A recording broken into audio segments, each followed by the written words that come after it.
ようこそ皆さん。Dマンがここにいます。今日もゴジラニュースビデオをやります。That's right, we've got another Godzilla 1 news roundup for you guys. This is the series where we cover the development to the release of Godzilla 1 in chronological order. Picking up where we left off, we're going to be jumping right back into things with the film's official release in Japan, talking cast interviews as well as director interviews, both with Gareth Edwards of Godzilla 2014 and director Takashi Yamazaki of 1.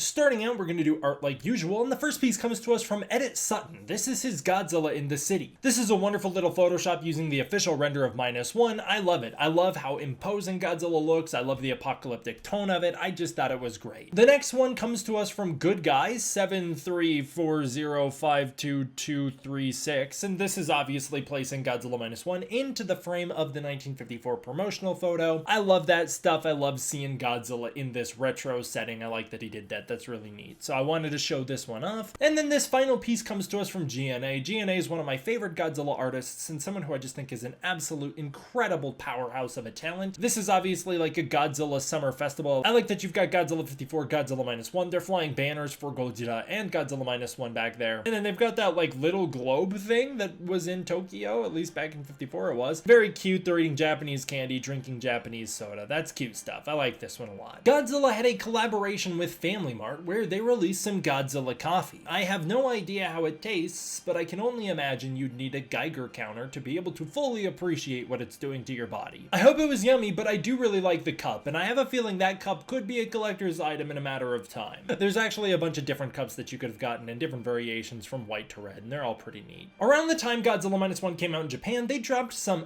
I don't know what that is, Godzilla credit cards, some Visa cards. My favorite one is the Godzilla 1 I think it looks great, but then I love the Godzilla store one with Shin Godzilla and Ghidorah. That's great. That artwork is wonderful. You have a couple Shin Godzilla ones. The red one just is awesome. It's so classic. And then I love that little cutesy artistic one showing the evolution of Shin Godzilla. That's pretty cute. And then of course there's a Godzilla Hamtaro crossover, which is cute. Some limited edition Godzilla 1 merch dropped from Rakuten. They dropped a zip-up hoodie, a poster, and then a t-shirt. It looks like the zip-up hoodie I think is really awesome. I love the way Godzilla's kind of holding the G on the back of that, and then I think the shirt looks really neat as well. They didn't stop there, as they then released the same merch, but now the hoodie comes in a different color. You could get it green, which actually I think looks pretty interesting. As I mentioned in the previous Godzilla news roundup, but I wanted to mention again, the Bandai Movie Monster Series Godzilla 2023 metallic version Godzilla Day exclusive was released. I did not get this one, but it looks wonderful. It looks very cool. Obviously it's got the Bandai Godzilla just with a silver paint to him, but then I like that they kept the teeth, the mouth, and the eye in color. That looks really neat. I wish I could have gotten that one. Leading out of the release of Godzilla 1, as the film was right about to come out, and then right after it did come out, a bunch of mini little social media cast interviews came out. These featured behind the scenes clips as well as some clips from the movie. The one I have linked down below actually features Minami Hamabe. In that clip, she's actually praising her co-star Ryonosuke Kamiki, who plays Shikishima, saying that he's got natural skills as an actor and talking about how he allowed himself to go to the depths of despair and soak in the post-war trauma and sorrows when making the movie. A bunch of little cast interviews followed. This one features Kamiki and Yuki Yamada with them talking in front of the Godzilla statue. They first introduce the film and then the cast and crew, and then they celebrate the fans of Godzilla 1. Yamada mentions it's his first time seeing such a large Godzilla statue, and then they reflect upon Shin Godzilla, the film's success, how huge it was, and how because of that, Yamazaki worked really hard to make this film different, taking 3 years to develop the script. I hope Yamazaki's given a chance to do the same for a sequel. The cast and crew was chosen after a full read-through of the script, with Kamiki and Hamabe being the first ones picked for the film. They are then honored that they're part of such a long-running franchise, and then they express how they're lifelong fans of Godzilla and how they can't wait to share the movie with the world. Ryonosuke Kamiki and Minami Hamabe did a follow-up in front of that same Godzilla statue, celebrating the release of Godzilla 1 in Japan and asking people to go see it. They then talk about how beautiful it was to shoot on location for the film. Kamiki jokes about how while he was filming at sea, he got sea seasickness, and he would often try to sneak BTS photos from the boat. This brought him super close together with the rest of the cast, and they formed a real strong bond between the main members, and I feel like you can really feel that friendship in the film. It really does come across on screen. The Shinsei Maru crew in that film does feel like a really tight-knit friendship. Hamabe then talks about the strong bond she had with the little girl playing Akiko, and how she was sad to stop working with her. Kamiki reflects on how Shikishima never really got to bond with Akiko during the film, and as a result of this, it kind of stopped him from bonding with the actress in real life, and he was a little disappointed with that. Director Takashi Yamazaki shared his special message, saying that this movie's feelings of hopelessness and fear are so heavy and epic they must be seen on the biggest screen possible to fully embrace the hopelessness, despair, and grand scale of this movie. He told everyone to embrace the mood by seeing the film on the biggest screen possible, and I sure did, as well as many other people, which is why the film was such a huge success, and I completely agree with him. It was a wonderful experience to watch. Yamazaki then chats with Kamiki and Hamabe. They talk a lot about the location filmings and how different things looked in real life while they were filming than how they appeared in the film. Yamazaki apparently picked the locations very carefully so that he could dress the sets exactly as needed, so that he could then transform them into the locations we see in the film, going back in time to create these post-war environments in the VFX process. They then all talked about the extreme lengths they went to film in these real locations, such as the beginning of the movie on the island, where they had to travel very far to be able to shoot those scenes. This brings us to the juiciest interview of all. This one is actually a sit-down interview with director Gareth Edwards of Godzilla 2014 and director Takashi Yamazaki. Now, a small version of this played before Godzilla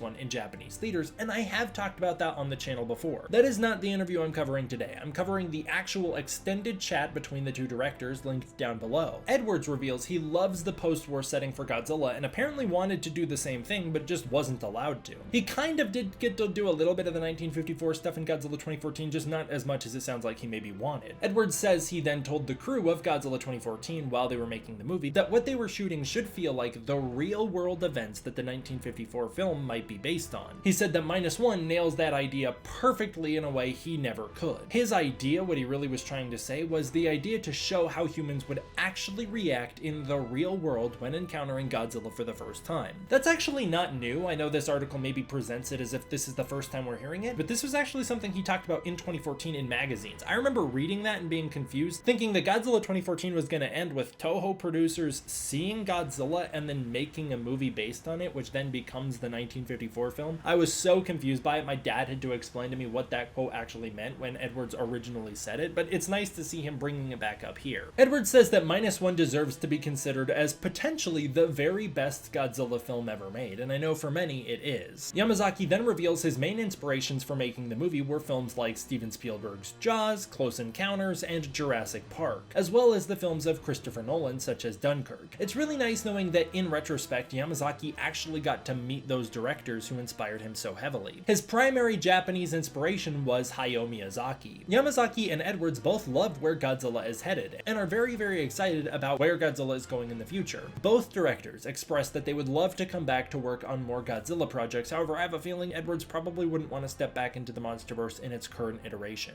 Yamazaki then praises how unique the newer entries of the Godzilla series have been, both directors expressing their interest in Monarch Legacy of Monsters and Godzilla Kong the New Empire, and then Yamazaki celebrates that Toho allows Godzilla to go in such different directions. Gareth Edwards says that Godzilla represents the fear humanity has that someday they will be replaced with a larger predator they stand no chance of defeating, and he believes this is an internalized fear we all have. He also views Godzilla as a powerful symbol for redemption, and because of that, he expects Godzilla's not going anywhere for another 100 or maybe 200 years, he jokes. Edwards then reveals he doesn't view directing as a dream job like many people, but instead finds it to be intensely stressful and wants to know how Yamazaki feels. Yamazaki says that directing is indeed a roller coaster, with extreme highs and extreme lows. Yamazaki says his way of getting through those intense low points is to stop making the movies for others and to start making them for himself. He said this helps him appreciate the art that he is producing and increases his joy of filmmaking overall, and is what helps keep him going. I think anybody who has directed anything from myself directing some short films to maybe real directors directing massive studio projects, anybody who's had any level of involvement as a director in the filmmaking world knows that is absolutely the truth. Filmmaking is incredibly stressful. Even when you're doing it on the most amateur level possible like myself, where your films are not going to be seen by pretty much anybody, it still is this intense pressure you feel when you're creating something you're passionate about. So I completely completely understand what they're both saying, and I don't judge Gareth Edwards for viewing it as an overall negative experience. I think that is a very easy way to look at it. Although myself, I try to be inspired by the Yamazaki point of view, trying to make movies for myself that I can enjoy. We have some videos from the premiere of Godzilla -1. The first one features Kamiki and Hamabe walking around. The second one features Yamada and Sasaki. And then the third one features a bunch of the cast from the movie celebrating at the premiere. The final one features the full cast and crew celebrating the premiere. These videos, they actually aren't really talking about much. They're just excited to be on the red carpet, and then they're like, ah, the movie's coming out, go see the movie. So there's no real need to translate those. We do have some photos from the first showing, and oh my god, look at that Godzilla Yamazaki's holding. That is a custom model made for the movie. That is what they were using for textures and references, and it's so freaking beautiful. I don't judge him for not carrying that thing around everywhere. It's enormous, but man, is it beautiful. And then they just look so dapper and awesome in these other photos. We also have a full cast and full crew photo from the first showing of the movie. That's awesome, man. Finally, we will end with Yamazaki's premiere message with a little photo from him from the premiere. To paraphrase his quote, he says he went from being a director who wanted to make Godzilla films to being a director who